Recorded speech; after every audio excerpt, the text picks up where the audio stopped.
Bueno, y después de escuchar a los Raúles y lamentablemente ver esa cantidad de tweets en donde se habla del fútbol que tanto amamos de esa manera, tengo el agrado, tengo el placer y el honor de recibir a un exjugador del ascenso, decíamos, ¿no? Anteriormente el fundador de Futunides, hoy secretario de Deporte de Avellaneda, Sebastián Vidal.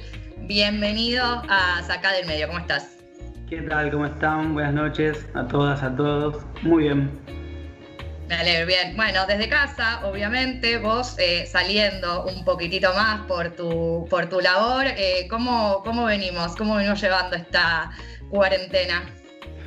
Y un poco como decías vos, sí, por las responsabilidades institucionales me tocó desde el primer día de la cuarentena tener que ponerme al frente de algunas cuestiones y acompañar otras, pero sí, obviamente, más allá de que uno sale para trabajar y demás, la vida no es la misma, sobre todo en la parte social, de los afectos, de los vínculos, etcétera. Indudablemente que nos cambió a todos y a todas.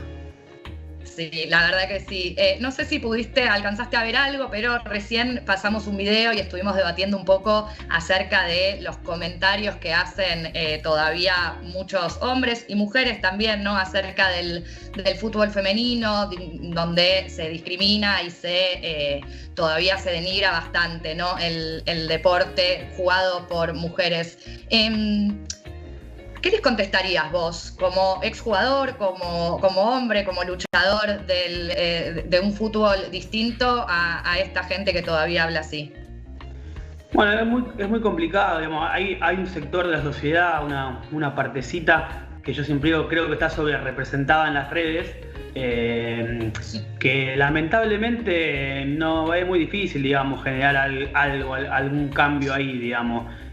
Son los mismos que cuando uno hace algún comentario sobre cuestiones políticas, ya cualquier comentario es descalificado, no desde lo político, sino de chorro, lo hace por esto, lo hace por lo otro, y generalmente son los mismos que después hacen este tipo de comentarios hacia el fútbol femenino, hacia los hermanos latinoamericanos, que como te digo, es una parte de la sociedad que es muy complicado llevarle, que es esa parte que votó a Macri, y que en una parte seguramente habrá votado a Esper y una parte habrá votado a Gómez Centurión, y es muy complejo, pero como digo, tampoco nos tenemos que confundir y marear con eso, porque creo que están realmente sobre representados en las redes.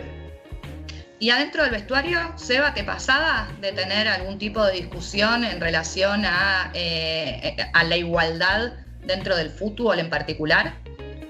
Y cuando yo arranqué a jugar como profesional, yo tenía 18, 19 años, o sea, hace 12, 13 años, no estaba tan en boga la discusión. Sí te digo que en Boca, yo hice todas las inferiores en Boca, y ya desde hace muchos años Boca tenía fútbol femenino. Yo era chico, me acuerdo, y ya había, pero no fue un tema de discusión durante la mayor parte de mi carrera. Recién hacia el final de mi carrera, cuando el fútbol femenino empezó a tener cierta trascendencia, obviamente esto a partir de una lucha de muchos años, se empezaron a dar algunas discusiones y debates. La realidad es que en ese sentido, dentro del mundo del fútbol, de los futbolistas más específicamente, más allá de que tenemos ahí muchísimas cuestiones para trabajar con los jugadores, en el caso del fútbol femenino yo creo que casi mayoritariamente encontré apoyo.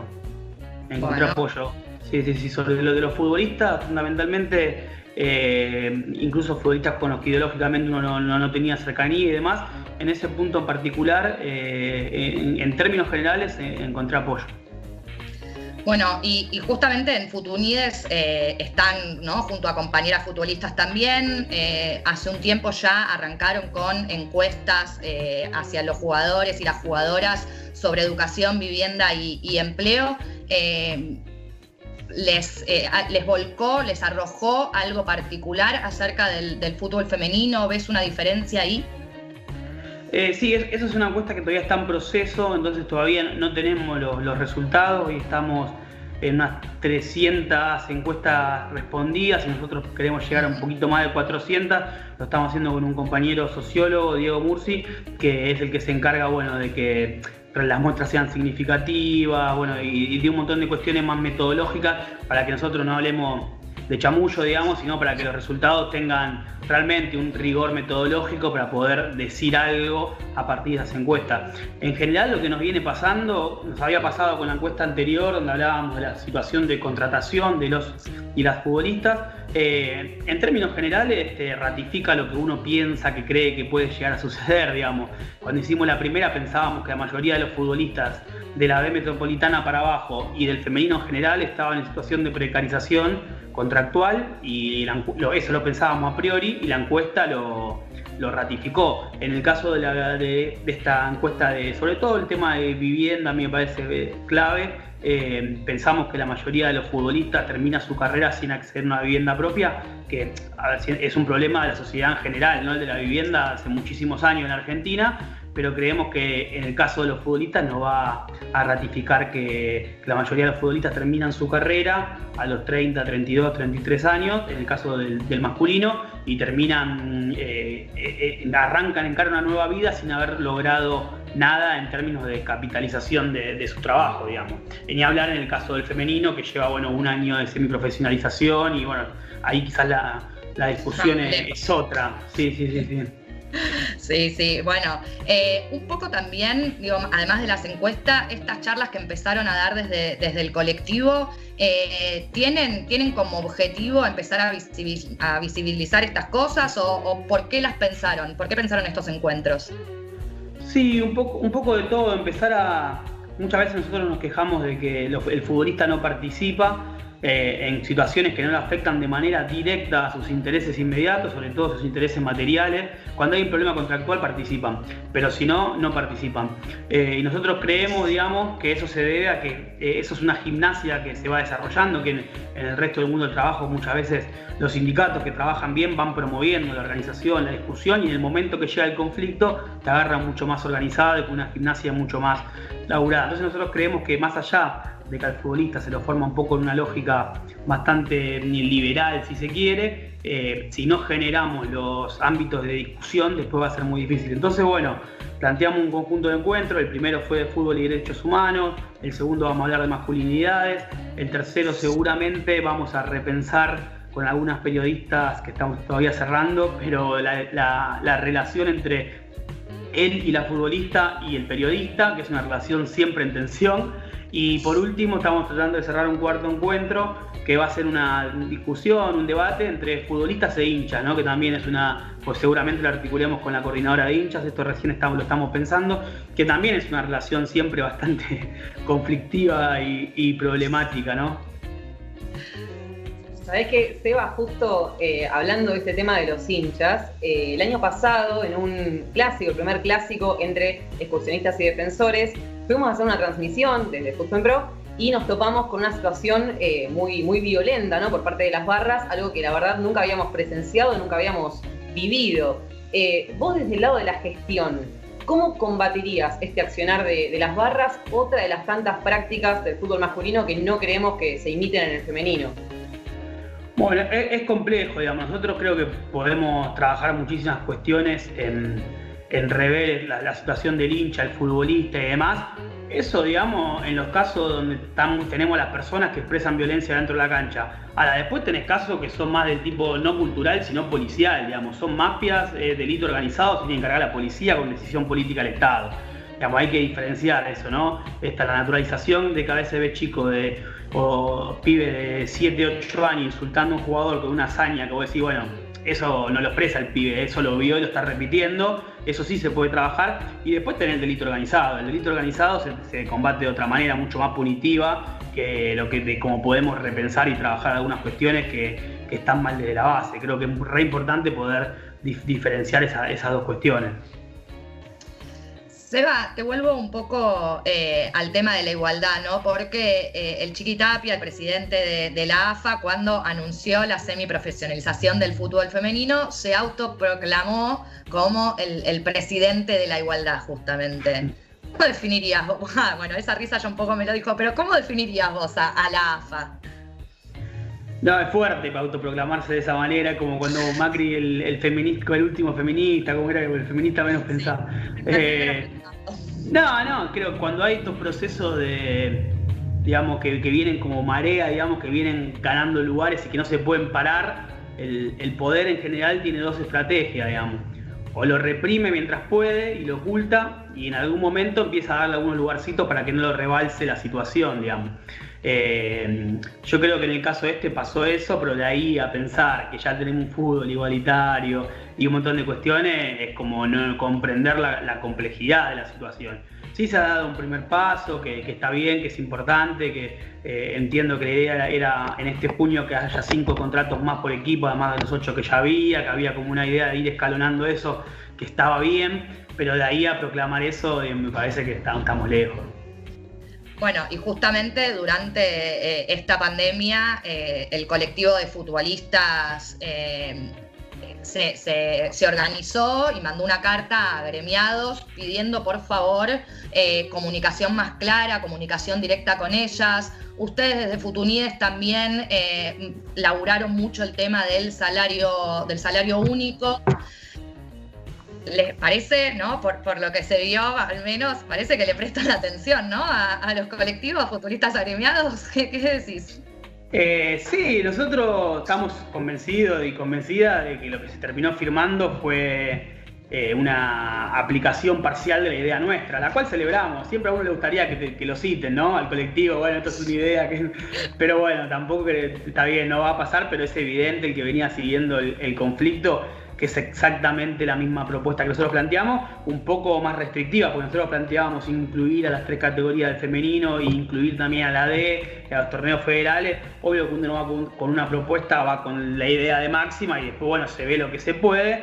Entonces no la quisimos trosquear, digamos, entonces nos dijimos que nos pareció bien lo que se firmó, para no salir siempre a tirar palos, pero que sí, obviamente no es la propuesta completa que nosotros habíamos planteado y que también creemos que tanto la AFA como con el gremio en términos económicos no creo que hubiesen tenido problemas para poder bancar la propuesta completa. Pero bueno, es algo, se celebra y no tenemos duda, digamos, de que es la aplicación parcial de nuestra idea, no hay duda de eso, digamos, pues exactamente igual. ¿Ves necesario, Seba, un cambio en la conducción después de 20 años en futbolistas agremiados? Yo creo que es importante que se abra el debate y se democratice, digamos. Yo creo que nosotros y nosotras lo que venimos haciendo con este espacio, la burocracia sindical es un fenómeno que afecta a muchísimos gremios, ¿no? No es patrimonio de los futbolistas argentinos agremiados. Y eso creo que se va dando cuando faltan contravoces, contrahegemonías, algunos espacios que de alguna manera puedan ir diciendo, che, te estoy mirando lo que estás haciendo. Nosotros somos y creo que en ese sentido, como mínimo hoy ya es saludable que haya un espacio o un conjunto de espacios que estén dando las discusiones. Después, bueno, la democracia sindical existe y si el día de mañana hay alguna otra lista, eso tendrá que esa lista demostrar que tiene mayor nivel de adhesión que el oficialismo. No es un problema, pero sí me parece saludable que empiecen a aparecer diferentes espacios colectivos de futbolistas y exfutbolistas que puedan plantear discusiones, salir a plantear públicamente, che, mirá, con esto no estamos de acuerdo. ¿Te tentaron, Seba? ¿Te tentaron para hacerlo? ¿Te tentaron para hacerlo? Sí, hubo ahí medio entre una operación contra Marchi que me usaron a mí para eso, por arriba, digamos, y también por abajo sí hubo muchos pibes y pibas que de buena fe, digamos, me decían, che, Seba, es el momento, dale. Y entre la combinación de esas dos cosas, de la operación por arriba y de muchos pibes y pibas que me lo planteaban, se generó como algo mediático hace 1 o 2 meses atrás, pero no, yo en su momento lo planteé, digamos, que no era mi idea, por lo menos hoy. Sí, seguir siendo parte de un espacio que articula la voz de muchos futbolistas, y hombres y mujeres, y que planteamos algunas discusiones, que sentamos postura ante otras, pero hoy no estamos ni pensando cuándo son las elecciones, ni armando una lista en particular, digamos. Recién, Seba, decías, o sea, estás muy metido, obviamente, sabés de qué se trata la realidad de los jugadores del ascenso y la realidad del fútbol femenino en general. cuando a veces para explicar y presentar al fútbol femenino y a su semiprofesionalización, lo comparan con el fútbol de ascenso, cuando dicen que las futbolistas de primera división viven igual que el futbolista de primera C. Para vos, ¿se vive de la misma manera? No, creo que todavía no, digamos, o sea, el salario mínimo del femenino es igual, digamos, al salario mínimo de la primera C, se suele hacer esa proyección, pero no, creo que todavía está en un proceso que no. En la C hay un montón de falencias, o sea, planteamos eso primero, en la C y la B metropolitana también. En lo contractual, en cuestiones del día a día, en un montón de cuestiones. Pero, digamos, o sea, el año pasado con Excursionistas Boca, Excursionistas jugó creo que con una suplente, eso en la C es impensado que pase. Digo, no por cagarle la excursión con un club que yo quiero muchísimo encima, pero digo, pasan esas cosas propias de un proceso de transición, digamos, y creo que todavía no es comparable a una primera C, donde entiendo yo, si bien muchos clubes están en tránsito hacia una profesionalización, no solamente en términos económicos, sino en el modo de entrenar, en las herramientas que se le da a las jugadoras y demás. Ahora Excursio yo me enteré que estaba armando toda la tira de divisiones inferiores y demás, ¿no? Me dice, pero sí, me llegó, sé que estaban armando eso. Creo que no, todavía no está en ese punto. Sí en un proceso, en una transición, en un camino, con muchísima gente que empuja y muchísimos que se resisten. Y bueno, por eso ahí es tan importante lo que hacemos día a día, los que empujamos por un fútbol diferente en muchas situaciones, porque es un espacio en pugna todavía, no estaba nada. Sabés que en este proceso de empuje y de todos estos avances que se están dando, que como bien decías recién, en Agremiados adaptaron una propuesta que ustedes presentaron, igual se aplaude y se sigue luchando, ¿no? ¿Qué te pasa a vos cuando hay ciertos referentes o ciertos personajes quizás de la política o el deporte que aparecen en esos momentos, ¿no? Cuando se consigue el logro y exclusivamente para la foto?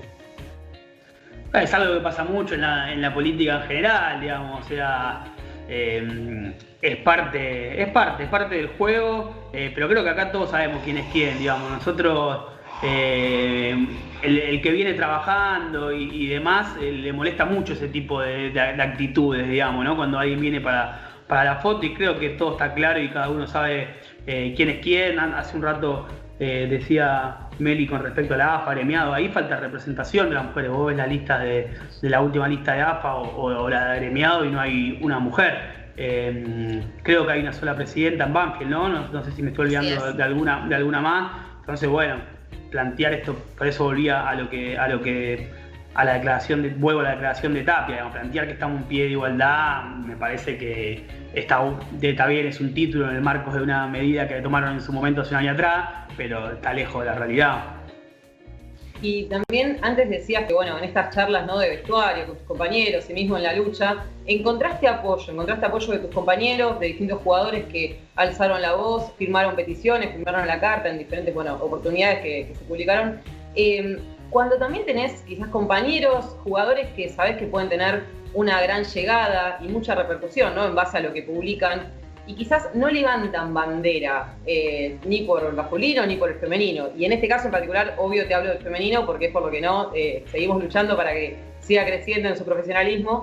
¿Te genera algo, que la gente que tiene mucha llegada no alce la voz, no levante una bandera? Sí, ese es un tema para mí que excede al fútbol. Yo siempre planteo de que uno que participa en política, ¿no? Porque parece que es como una mala palabra, que participa de la política, entendiéndolo desde el significado más etimológico, los debates sobre lo público, lo que nos compete a todos y a todas, donde ahí siempre hay relaciones de fuerza. Uno a veces, yo caía en exigirle al futbolista que participe, y uno después cuando mira a la sociedad se da cuenta que en el resto de la sociedad la mayoría no participa de la política. Entonces, si vos le pedís al futbolista que tenga un porcentaje en términos del total de futbolistas y los que participan más alto que lo de la media de la sociedad, es como que le estamos pidiendo mucho. Yo creo que vivimos en un sistema político, filosófico, que es el neoliberalismo, que está todo el día promoviendo que no te metas si algo no te afecta directamente. Entonces, en ese marco es que se desarrolla el fútbol, y en ese marco también es que los que tienen más llegada seguro son los que tienen una posición de mayor privilegio y que no se van a meter seguramente en ninguna situación que los ponga en una polémica o que les genera un quilombo. Después, obviamente, existen las excepciones que uno celebra, como el Patón Guzmán, Juan Comar y, bueno, ni hablar Maca y muchos otros casos, pero digamos, es difícil pedir que sea eso sería buenísimo, ¿no? Pero es difícil pedir que eso sea la regla cuando no es lo que sucede en el club, en la facultad, en todas las instituciones en las que uno se desenvuelve. ¿Y cómo se rompe con eso, Seba? Y bueno, yo creo con lo que te decía antes, que promoviéndolo, generando los espacios, a veces más orgánicos, menos orgánicos, con mayor nivel de discusión, con menor, o sea, uno muchas veces las organizaciones políticas específicamente muchas veces exigen como una disciplina, una constancia y un montón de cuestiones que no interpela a la mayoría, pero sí por ahí se pueden generar, combinados con esos espacios que son súper necesarios, espacios más amplios, más abiertos, como son estas charlas que estamos haciendo, como antes de la pandemia habíamos ido a jugar con la nuestra, nosotros y nosotras al fútbol, ahí al 31, que ahí por ahí que participan algunos futbolistas que no se meten por ahí en una charla por ahí mucho más profunda de algunas cuestiones, pero sí te va ahí, y por ahí a partir de ahí sí podés ir encarando otras discusiones. ¿Te pasó a tener que explicar y quizás pedir, ¿no?, de alguna manera que se involucren con el fútbol femenino, con esta lucha? Sí, yo milito hace muchos años. Y todo el tiempo uno, incluso en los armados políticos más territoriales, si se quiere, está todo el tiempo buscando la forma de cómo persuadir a los compañeros para que tengan mayor nivel de participación, y uno busca diferentes estrategias, a ver con qué actividades lo pueden hacer sentir más identificadas, con qué de qué manera se puede sacar lo mejor, porque la militancia es algo que es sumamente revolucionario, si se quiere, porque es algo que uno no lo hace por dinero, y en términos generales en las sociedades que vivimos uno se mueve por dinero, pues uno va al trabajo porque le pagan, y casi todo lo que hace lo hace si está el dinero de por medio. Entonces cuando una persona le dedica tiempo de su vida a hacer algo que no tiene que ver con una remuneración, uno está haciendo algo que es contrahegemónico. Entonces en ese sentido, quienes encabezamos o acompañamos esos procesos, tenemos que ir generando los estímulos políticos, simbólicos y las actividades específicas para motivar a esos compañeros a que dediquen parte de su tiempo, no a cuestiones por ahí solamente del ocio personal o del trabajo, sino también de la participación política. ¿Entienden quizás ellos la relevancia que tendría eso? Y es difícil, es toda una... Yo creo que esa gimnasia, como te decía, se va ganando en el camino, digamos. Vos te sentás con alguien y notás que no tiene una participación y demás, y es muy difícil por ahí llegar a esta discusión. Pero bueno, si un día te va a un partido como hicimos en ese momento en la nuestra, y eso le genera algo, y a partir de ahí tenés una discusión y decís, che, hagamos una charla sobre esto, y creo que ese es un poco más el camino para el que no tiene, digamos, una participación o una inquietud política de entrada, digamos. Y Seba, desde la parte ya de secretario de deportes, ¿no? Hoy tenés un cargo político. Nosotros hace 2 semanas charlamos con Inés Arrondo, ¿no? En donde hablamos del deporte como una herramienta de inclusión e igualdad. ¿Cómo se trabaja desde las políticas públicas para generar esto? Sí, bueno, con Inés venimos charlando, ya la semana pasada, bueno, ahí hay una fotito que estuvimos también en Loma, 2 veces ya nos juntamos. De hecho, la Secretaría de Deportes de Avellaneda, los compañeros que están dentro del ámbito de mi secretaría, hicimos de manera obligatoria la capacitación de género y deporte que están impulsando Inés y toda la Secretaría de Deporte de la Nación. Ahí fuimos más de 180 profes de la Secretaría de Deportes de Avellaneda que empezamos esa capacitación. Y después generando los estímulos, ¿no? Creo yo que ahí es muy importante. A mí me pasa mucho, no solamente con el deporte femenino, sino también con algunos deportes en particular. Es muy difícil que un pibe o piba, en este caso de la Isla Maciel o de Villa Corina o de Villa Tranquila, de los barrios populares de Avellaneda, te diga, yo quiero correr los 100 metros llanos, si en su vida conoció una pista de atletismo. Entonces, bueno, estamos viendo cómo generamos salidas para los pibes de los barrios, que conozcan la pista, que conozcan los deportes, y lo mismo para las chicas, ¿no? Bueno, yo quiero jugar al fútbol, bueno, tenemos el espacio donde tenemos nuestro fútbol femenino, y ahora el tema, luego, cómo lo incentivamos. Tenemos estrategias de articulación más territorial, la articulación con los colegios, lo mismo con el deporte adaptado. Nosotros acá tenemos una política bastante importante en lo que es deporte adaptado, discapacidad, TEA. Se puede hacer muchísimo, creo yo, del deporte, y después obviamente la parte de la inclusión es clave. Nosotros acá en Avellaneda tenemos 14 polideportivos municipales. Esos polideportivos están insertos, una parte de ellos, en los barrios populares de Avellaneda.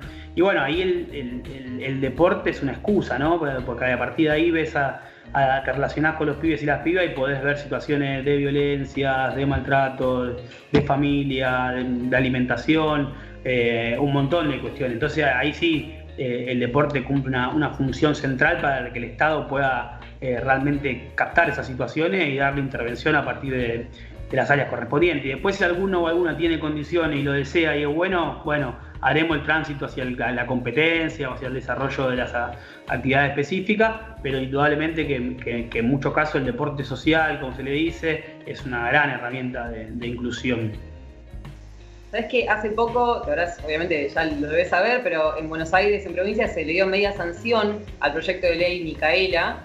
Otra cuestión que tiene que ver mucho todo lo que es la gestión política y también los clubes, ¿no? Porque van a tener que empezar a capacitar a los dirigentes, al personal, a toda aquella persona que esté involucrada con el club.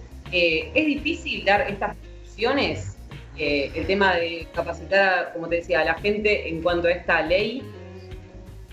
Sí, siempre hay resistencias, siempre hay resistencias. Yo creo que ahí todo lo que sea institucional, política pública, es importante, pero no es suficiente, digamos. Todo lo que sea más en el marco institucional, este tipo de situaciones, como te digo, son importantes, pero tiene que estar acompañado por un trabajo abajo, digamos, en las bases, en el territorio, con las organizaciones. Creo que ahí se van a ver los cambios verdaderos, porque en el fondo, digamos, si una persona te hace una capacitación sobre un tema específico, 1 o 2 encuentros, y es probable que alguno se vaya con alguna duda, pero que mucho sea algo bueno, y hago esto que es obligatorio y listo, sigo como siempre. Entonces es importante eso, y también es importante que eso esté articulado con el trabajo en la base, que se hace muchísimo. Seba, para ir cerrando también un poco esta parte de la entrevista, hablamos recién de cómo cuesta hablar de ciertos temas, ¿no? Que todavía están demasiado desarraigados. ¿Cuánto falta para que un jugador reconozca abiertamente su homosexualidad en el fútbol? Porque realmente pensar que no hay es irrisorio. Sí, ahí el problema no es el futbolista que no lo dice, sino que entiende, creo yo, que no tiene condiciones para decirlo, que sería mucho más saludable para él poder plantearlo y vivir libremente en ese sentido. Entonces yo creo que va a estar eso atado a qué condiciones vamos generando quienes venimos planteando estas discusiones para que se sienta realmente habilitado a poder plantear eso y que no crea que eso le pueda traer consecuencias negativas en su carrera. O sea que estamos lejísimos. Estamos en camino, digamos. Si no, en algún momento había que arrancar, pero sí, indudablemente pienso como vos, digamos, que es imposible que no haya. Efectivamente hay, pero como te digo, tampoco le vamos a caer al pibe que no lo plantea, sino realmente a que evidentemente no hay condiciones objetivas para que pueda plantear eso, y como te digo, que para la persona sería sumamente mucho más saludable y se sentiría mucho mejor si pudiese plantear esto como algo normal y poder seguir su carrera sin ningún tipo de conflicto.